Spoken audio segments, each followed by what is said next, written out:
নমস্কার, আমি ডক্টর অভিজিৎ সেন।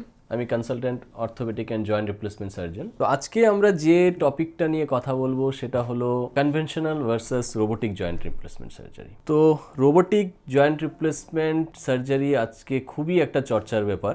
দুটোর মধ্যে অ্যাকচুয়ালি কী ডিফারেন্স?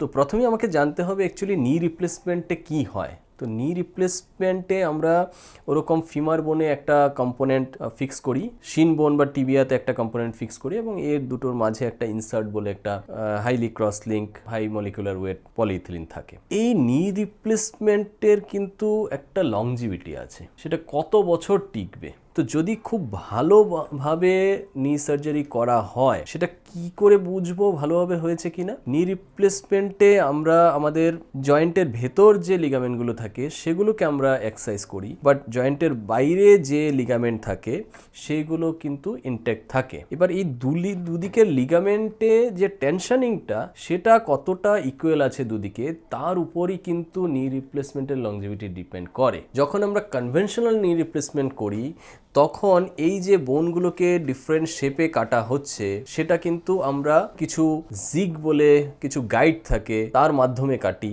এবং সেটা আমাদের নিজেদের সার্জনের ফিলিংয়ের উপর ডিপেন্ড করে কতটা একুরেট হলো সেটা আমরা অ্যাসেস করি। যখন আমরা রোবোটিক নি রিপ্লেসমেন্টে যাচ্ছি তখন এই যে বোন কাটগুলো সেটা আমাদের রোবট হেল্প করছে এবং সেটা কতটা একুরেটভাবে আমরা কাটতে পেরেছি সেটা রোবট আমাদের বলে দিচ্ছে।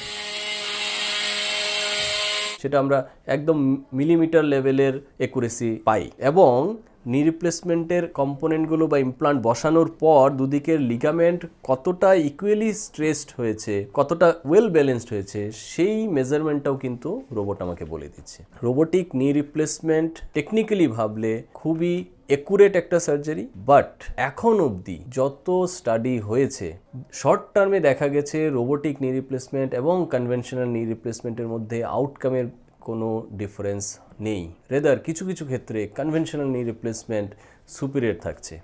কিন্তু এই যে বললাম লংজিভিটির ব্যাপার, তো আমরা ধরেই নেই যে নি রিপ্লেসমেন্ট যতটা একুরেট হবে তার লংজিভিটি তত বেশি হবে। তো এই ব্যাপারটা সময়ই বলবে যে কনভেনশনাল নি রিপ্লেসমেন্ট বেশি দিন লাস্ট করছে নাকি রোবোটিক নি রিপ্লেসমেন্টের ইমপ্লান্টটা বেশি দিন লাস্ট করছে। টেকনিক্যালি যদি বলি তাহলে সেটাই প্রিজিউম করা হচ্ছে যে রোবোটিক নি রিপ্লেসমেন্ট বেশি দিন টিকবে, কিন্তু ultimate answer will be given by the time. Thank you.